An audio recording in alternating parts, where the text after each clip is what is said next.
नमस्कार साथियों, स्वागत है आपका आज के पशु परिचर के इस सेशन में। तो साथियों, आज के सेशन में हम आप सभी के लिए राजस्थान जीके जीएस के मोस्ट इम्पोर्टेंट क्वेश्चन लेकर आने वाले हैं, जो परीक्षा की दृष्टि से इम्पोर्टेंट साबित होंगे। तो साथियों, अगर आप हमारे चैनल पर नए हो और अभी तक आपने हमारे चैनल को सब्सक्राइब नहीं किया तो चैनल को सब्सक्राइब करके बेल आइकन को क्लिक कर लीजिए और इस वीडियो को लाइक कर दीजिए। चलिए साथियों, इसी के साथ हम अपना पहला क्वेश्चन करते हैं। पहले क्वेश्चन को उत्तर देना है आप सभी को। तो हमारा पहला क्वेश्चन है हमारा, किस दुर्ग को सोनार दुर्ग कहा जाता है? किस दुर्ग को सोनार दुर्ग कहा जाता है? ऑप्शन है रणथंभौर के, जैसलमेर के, चित्तौड़गढ़ के या मेहरानगढ़ का। तो राइट आंसर कौन सा होगा इसमें? राजस्थान के किस दुर्ग को सोनार दुर्ग कहा जाता है? तो वो होगा जैसलमेर के दुर्ग को सोनार दुर्ग कहा जाता है। ऑप्शन बी राइट होगा। चलिए इसी के साथ हम नेक्स्ट क्वेश्चन करते हैं। आपको बताना है कि पृथ्वीराज रासो के रचयिता कौन थे, या पृथ्वीराज रासो के रचयिता कौन था? कौन थे आएगा? ऑप्शन है नयन सूरी, मनोज नयन सिंह, महाकवि माघ या चंद्रवरदय। तो बताइए पृथ्वीराज रासो के रचयिता कौन थे? तो इसमें आपका राइट आंसर होगा डी, चंद्रवरदय थे। ध्यान में रखना, डी राइट आंसर होगा। चलिए इसी के साथ नेक्स्ट क्वेश्चन करते हैं हम। आप सभी को अगले क्वेश्चन का उत्तर बताना है कि कौन सी जाति पाबूजी के अनुयायी है। तो पाबूजी के अनुयायी कौन सी जाति है? ऑप्शन है थोरी, गुज्जर, चारण या जाट। तो इनमें से राइट आंसर कौन सा होगा? तो राइट आंसर कौन सा होगा इनमें? पाबूजी के अनुयायी कौन सी जाति है? तो वो हो जाएगी कौन सी? थोरी जनजाति। कौन सी? थोरी जनजाति पाबूजी की अनुयायी है। गुज्जर किसकी है? तो देवनारायण जी की। देवनारायण जी की कौन है? गुज्जर। और चारण जाति किसकी है? लोक देवी है। कौन सी? वो है करणी माता। करणी माता के अनुयायी कौन है? चारण जाति के लोग। चलिए इसी के साथ अगला क्वेश्चन करते हैं हम। आपको बताना है कि मालदेव और शेरशाह सूरी के मध्य युद्ध किस स्थल पर लड़ा गया? मालदेव और शेरशाह सूरी के मध्य युद्ध किस स्थल पर लड़ा गया? ऑप्शन है सुमेल, गुवाहाटी, खांडवा और ओसिया। तो इसमें से राइट आंसर कौन सा होगा? मालदेव और शेरशाह सूरी के मध्य युद्ध किस स्थल पर लड़ा गया? तो वो लड़ा गया था सुमेर। इस युद्ध को किस नाम से जाना जाता है? गिरी सुमेल के युद्ध। किस नाम से? गिरी सुमेल का युद्ध के नाम से जाना जाता है। कब लड़ा गया? तो ये लड़ा गया 1544 ईस्वी में। इस युद्ध में शेरशाह सूरी ने कहा था कि आज मैं मुट्ठी भर बाजरे के लिए दिल्ली की बादशाहत खो देता या हिंदुस्तान की बादशाहत खो देता। इस युद्ध में कहा था शेरशाह सूरी ने। ध्यान में रखना। चलिए इसी के साथ नेक्स्ट क्वेश्चन करते हैं हम। ऑप्शन है राजस्थान में प्रथम सूती वस्त्र मिल की स्थापना कहाँ की गई? राजस्थान में प्रथम सूती वस्त्र मिल की स्थापना कहाँ पर की गई? ऑप्शन है भीलवाड़ा, लाखेरी, ब्यावर या बाड़मेर। तो चारों में से राइट आंसर कौन सा होगा? राजस्थान में प्रथम सूती वस्त्र मिल की स्थापना कहाँ पर की गई? तो वो की गई ब्यावर में। सी राइट आंसर होगा इसमें आपका। चलिए इसी कड़ी के साथ अगला क्वेश्चन करते हैं हम। आपको बताना है कि किसे 1974 में ब्लू पोट्री के लिए पद्मश्री पुरस्कार दिया गया? बताओ राइट आंसर कौन सा होगा? किसे 1974 में ब्लू पोट्री के लिए पद्मश्री पुरस्कार दिया गया? ब्लू पोट्री कहाँ की प्रसिद्ध है? तो वो है जयपुर की। जयपुर की। और इसे जयपुर में लाने का श्रेय किसे दिया जाता है? तो जयपुर में इसे लाने का श्रेय दिया जाता है मान सिंह को, महाराजा मान सिंह को, मान सिंह प्रथम को। ये भी ध्यान में रखना। अब किसे दिया गया पुरस्कार? करपाल सिंह शेखावत को दिया गया था। ऑप्शन बी राइट होगा। चलिए इसी के साथ अगला क्वेश्चन करते हैं हम। आपको बताना है कि जोधपुर के किस नृत्य रूप को अंतर्राष्ट्रीय पहचान मिली? नृत्य नहीं है दोस्तों, नृत्य है ये। ध्यान में रखना, नृत्य ये नृत्य नहीं है। तो जोधपुर के किस नृत्य को अंतर्राष्ट्रीय पहचान मिली? तो इसका राइट आंसर कौन सा होगा? आप सभी को बताना है इसका राइट आंसर क्या होगा। ऑप्शन है घूमर, कालबेलिया, कच्ची गोडी या कोटपुतली। तो चारों में से राइट आंसर कौन सा होगा?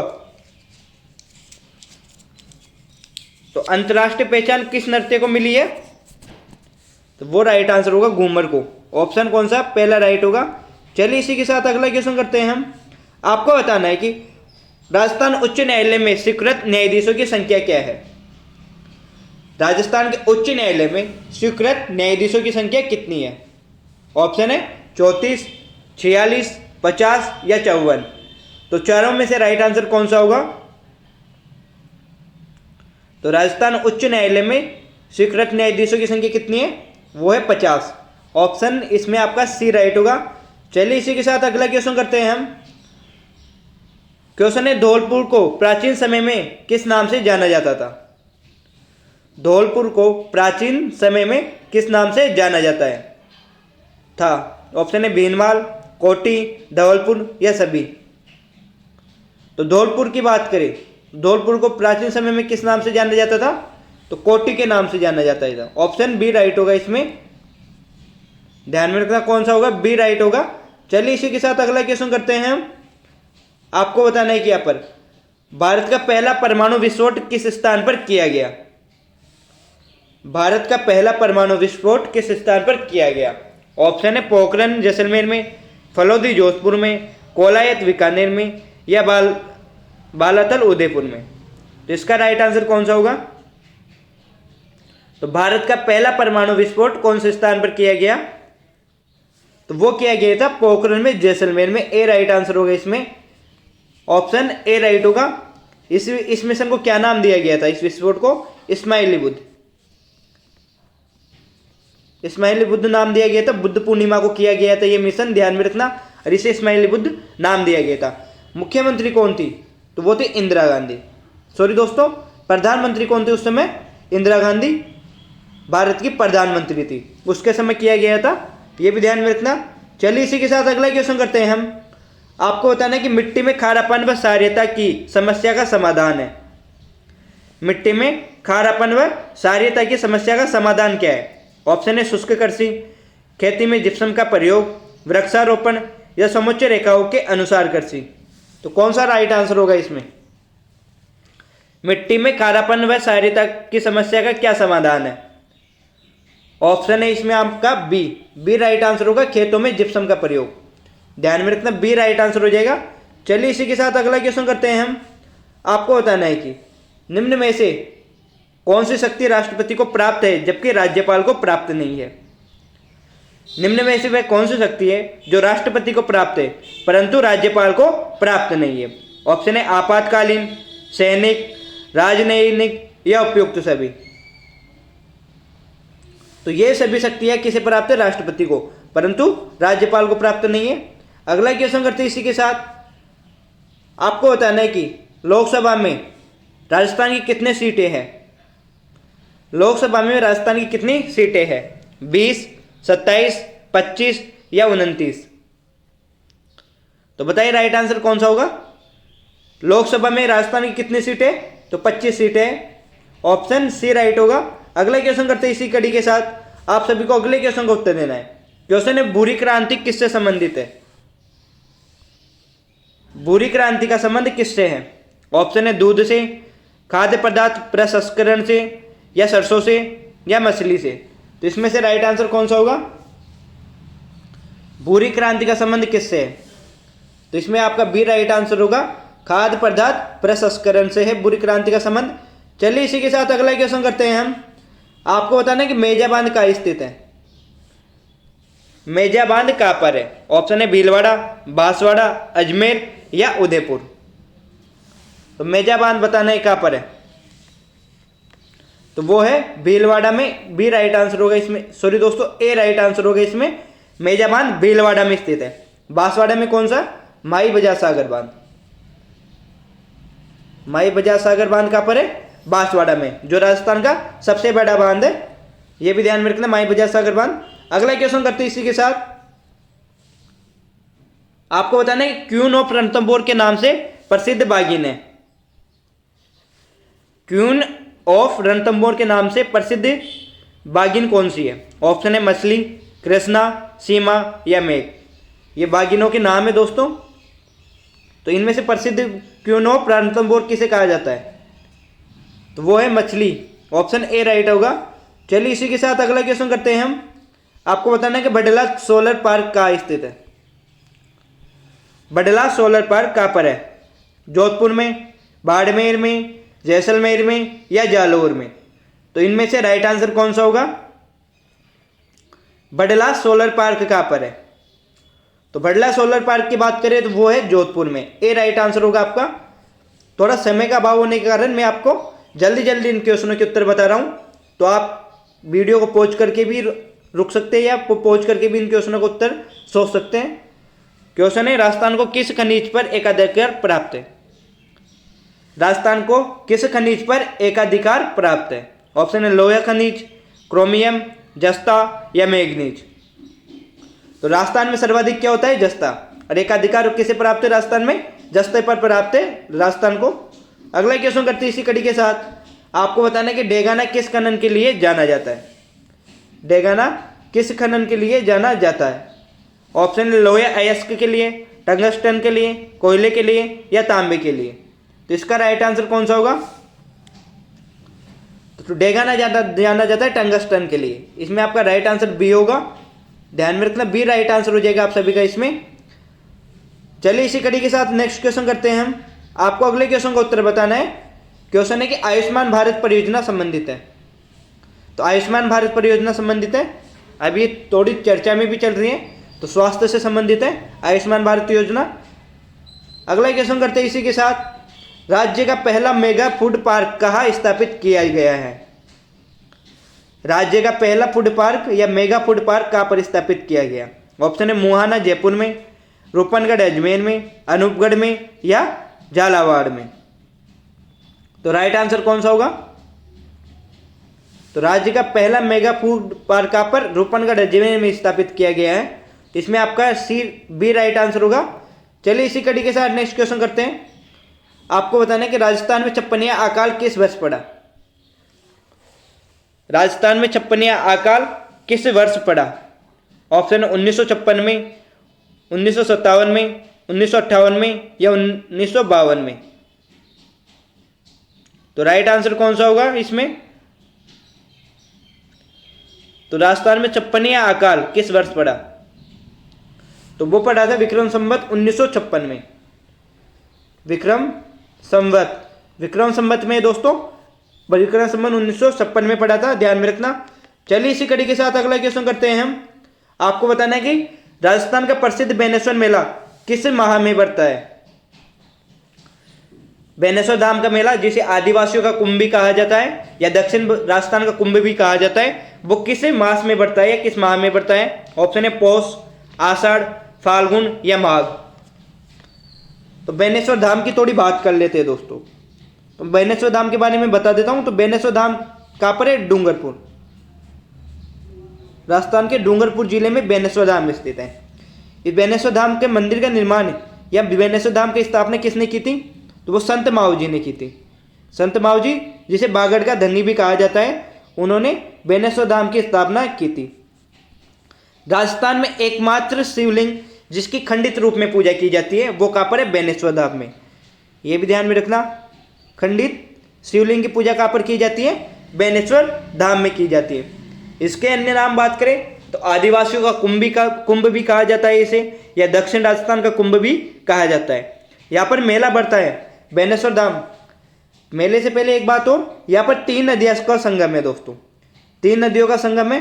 तो कौन कौन सी है 3 नदियाँ? एक तो है माई, एक है सोम और एक है झाकम। ये 3 नदियाँ है दोस्तों बेनेश्वर धाम में। या 3 नदियों का संगम है और इसका मेला बढ़ता है माघ पूर्णिमा को। माघ पूर्णिमा, पूरी तिथि ध्यान में रखना, कब बढ़ता है बेनेश्वर धाम का मेला? माघ पूर्णिमा को बेनेश्वर धाम का मेला बढ़ता है डूंगरपुर में, ध्यान में रखना। चलिए इसी के साथ अगला क्वेश्चन करते हैं हम। आपको बताना है कि बल्लिया आभूषण कहाँ पहना जाता है? बल्लिया आभूषण कहाँ पर पहना जाता है? ऑप्शन है सिर में, कान में, नाक में या हाथों में। तो इसका राइट आंसर कौन सा होगा? बल्लिया आभूषण कहाँ पर पहना जाता है? तो वो पहना जाता है हाथों में, डी राइट आंसर होगा। चलिए इसी कड़ी के साथ अगला क्वेश्चन करते हैं हम। आपको बताना है कि राजस्थान में सर्वाधिक संख्या किस जनजाति की है? राजस्थान में सर्वाधिक संख्या किस जनजाति की है? ऑप्शन है भील, गरासिया, मीना या कोयनी। तो राजस्थान की सर्वाधिक संख्या वाली जनजाति कौन सी है? तो वो है मीना। सी राइट आंसर होगा। अब सबसे प्राचीन जनजाति कौन सी है? तो वो है भील। सबसे प्राचीन की बात करें तो वो है भील, और सबसे ज्यादा जनसंख्या वाली कौन सी है? वो है मीना। ध्यान में रखना। अगला क्वेश्चन करते हैं हम। आपको बताना है कि जनजातीय वर्ग की आबादी के अनुसार राजस्थान का भारत में कौन सा स्थान है? जनजातीय वर्ग की आबादी के अनुसार राजस्थान का भारत में कौन सा स्थान है? ऑप्शन है तीसरा, चौथा, पांचवा या छठा। तो इसका राइट आंसर कौन सा होगा? तो जनजातीय के अनुसार राजस्थान का छठा स्थान है भारत में, डी राइट होगा। चलिए इसी के साथ अगला क्वेश्चन करते हैं हम। बताना है कि शहरी जनजाति के लोग अधिकतम किस जिले में पाए जाते हैं? शहरी जनजाति के लोग अधिकतम किस जिले में पाए जाते हैं? ऑप्शन है डूंगरपुर, बांसवाड़ा, भीलवाड़ा या बारा। तो शहरी जनजाति लोग अधिकतर किस जिले में पाए जाते हैं? तो वो पाए जाते हैं बारा में, डी राइट आंसर होगा। और बारा में इनका मेला बढ़ता है। कौन से स्थान पर? सीताबाड़ी नामक स्थान पर। सीताबाड़ी में शहरी जनजाति का मेला बढ़ता है, यह भी ध्यान में रखना। चलिए इसी के साथ अगला क्वेश्चन करते हैं हम। आपको बताना है कि मुगल सम्राट शाहजहां के समय से ही प्रसिद्ध नाहर नृत्य की खेलने की परंपरा कहां से प्रचलित है? तो नाहर नृत्य की खेलने की परंपरा कहां से प्रचलित है, यह बताना है आपको। ऑप्शन है मांडलगढ़ से, चौमू से, चाकसू से या किशनगढ़ से। तो नाहर नृत्य की बात करें तो उसकी शुरुआत कब हुई? वो थी शाहजहां के काल में, मांडलगढ़ से। ऑप्शन ए राइट होगा इसमें। चलिए इसी के साथ अगला क्वेश्चन करते हैं हम। आपको बताना है कि संगीत रत्नाकर के रचनाकार कौन है? संगीत रत्नाकर के रचनाकार कौन है? ऑप्शन है सारंगधर, अहोबल, रामात्म्य या भरत मुनि। तो संगीत रत्नाकर के रचनाकार वो है सारंगधर, ए राइट आंसर होगा इसमें आपका। इन चारों में से ए राइट आंसर होगा। चलिए इसी के साथ अगला क्वेश्चन करते हैं। ऑप्शन है कोटा चित्रकारी शैली की विषय वस्तु मुख्यतः क्या है?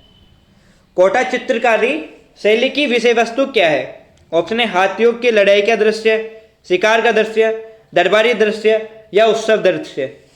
तो इसमें से राइट आंसर कौन सा होगा आपका? तो कोटा चित्रकारी का मुख्य दृश्य क्या है? वो है शिकार का दृश्य, बी राइट आंसर होगा। चलिए इसी के साथ अगला क्वेश्चन करते हैं हम। आपको बताना कि जोधपुर में महामंदिर का निर्माण किसने करवाया? जोधपुर में महामंदिर का निर्माण किसने करवाया? ऑप्शन है महाराणा विजय सिंह ने, महाराणा अभय सिंह ने, मानसिंह राठौर ने या महाराणा रतन सिंह ने। तो उदयपुर में महामंदिर का निर्माण किसने करवाया? सॉरी दोस्तों, जोधपुर में। तो किसने करवाया? मानसिंह राठौर ने करवाया था। महामंदिर का निर्माण किसने करवाया? मानसिंह राठौर ने। इसमें किसकी मूर्ति है? तो किसकी मूर्ति है? वो है आयसनाथ की। नाथ संप्रदाय का मंदिर है और इसमें मूर्ति किसकी है? आयसनाथ की मूर्ति है, ये ध्यान में रखना। और इसी के साथ और बात बताऊं, जब मानसिंह राठौर ने महामंदिर का निर्माण करवाया तो इन्होंने नाथ संप्रदाय को अपना लिया था। कौन सा? नाथ संप्रदाय को अपना लिया था और अपना नाम माननाथ कर लिया था। मानसिंह राठौर से अपना नाम क्या कर लिया था? माननाथ कर लिया था। और जोधपुर में इन्होंने महामंदिर का निर्माण भी करवाया। चलिए इसी के साथ अगला क्वेश्चन करते हैं हम। आपको बताना कि चावंड शैली की चित्रकला किसके शासनकाल में प्रारंभ हुई? चावंड शैली की चित्रकला किसके शासनकाल में प्रारंभ हुई?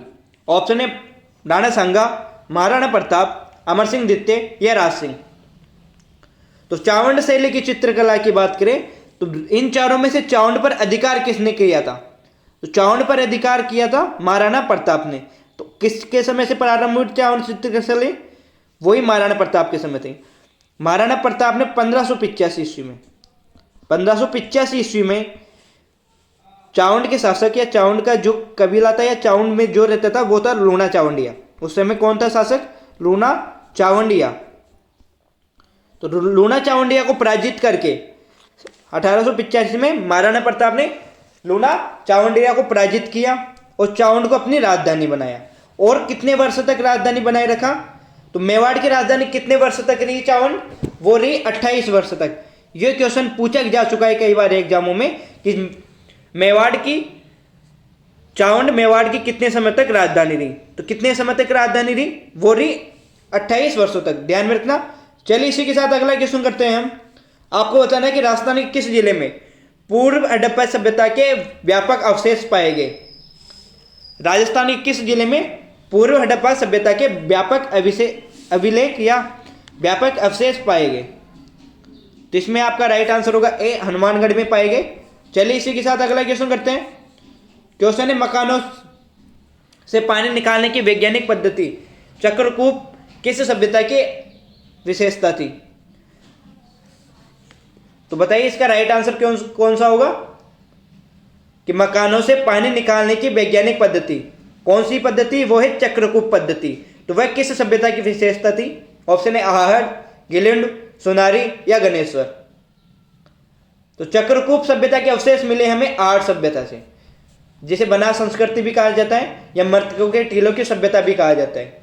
ध्यान में रखना, एक तो होती है मोहनजोदाड़ो जो जिसका अर्थ होता है मृतकों के टीलों, और एक होती है, क्वेश्चन ऐसे पूछा जा सकता है कि राजस्थान में मृतकों के टीलों की सभ्यता किसे कहा जाता है?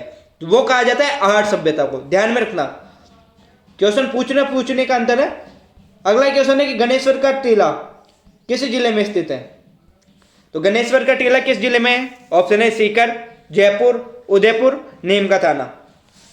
तो इसका राइट आंसर कौन सा होगा? तो गणेश्वर का टीला कौन से जिले में? तो वो हो जाएगा नीम का थाना। पहले कौन से में था? सीकर में, अब हो गया नीम के थाने में। चलिए अगला क्वेश्चन करते हैं हम। आपको बताना है कि राजस्थान में गुप्त राजाओं के सिक्के कहां से मिले? राजस्थान में गुप्त राजाओं के सिक्के कहां से मिले? ऑप्शन है भरतपुर, नलियासर, बैराट या हनुमानगढ़। तो इसमें राइट आंसर कौन सा होगा? राजस्थान में गुप्त राजाओं के सिक्के कहां से मिले? तो वो मिले भरतपुर की नौ सभ्यता से। ध्यान में रखना। और इसी के साथ एक सभ्यता और आती है, वो है रंगमहल सभ्यता है, जो हनुमानगढ़ में है। परंतु यहाँ पर हम पहले प्रायोरिटी किसे देंगे? भरतपुर को देंगे। यहाँ से सर्वाधिक सिक्के मिले। तो यदि ऑप्शन में भरतपुर ना हो तो हनुमानगढ़ करके आना। हनुमानगढ़ से पूर्व गुप्तकालीन सभ्यताओं के सिक्के प्राप्त हुए हैं, यह भी ध्यान में रखना। चलिए इसी के साथ अगला क्वेश्चन, भारतीय मूर्तिकला का विश्वकोश किसे कहा जाता है? भारतीय मूर्तिकला का विश्वकोश किसे कहा जाता है? तो इसमें आपका ए राइट आंसर होगा, विजय स्तंभ को कहा जाता है, जिसका निर्माण महाराणा कुंभा ने करवाया था 1458 ईस्वी में।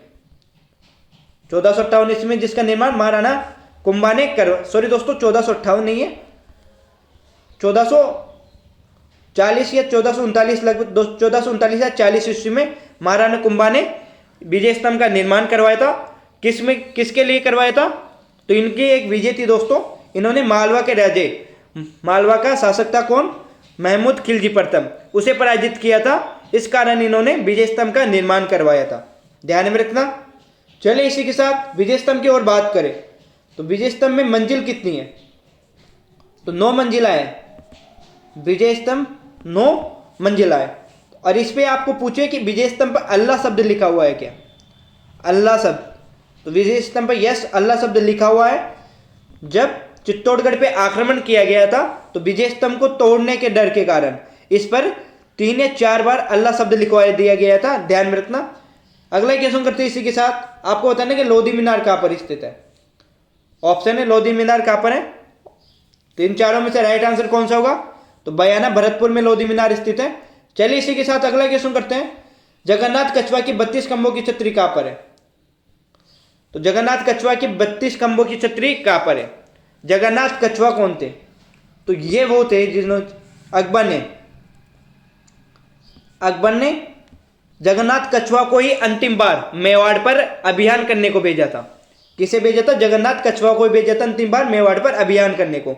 उसके बाद किसे भी मेवाड़ पर अभियान करने के लिए नहीं भेजा गया था। तो अभियान के दौरान इनकी मृत्यु हो गई थी और मांडलगढ़ भीलवाड़ा में इनकी छतरी है। 32 खंभों की छतरी है।